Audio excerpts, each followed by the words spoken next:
கடைசி நாட்களில் செல்வத்தை குவித்து வைத்திருக்கின்றீர்களே. உங்கள் வயலில் அறுவடை செய்த வேலையாளர்களுக்கு கூலியை பிடித்துக் கொண்டீர்கள்.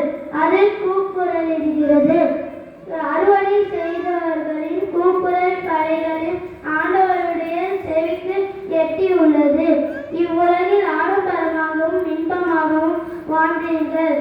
கொல்லப்படும் நாளுக்காக உங்கள் உள்ளங்களை கொடுக்க வைத்தீர்கள். நேர்மையான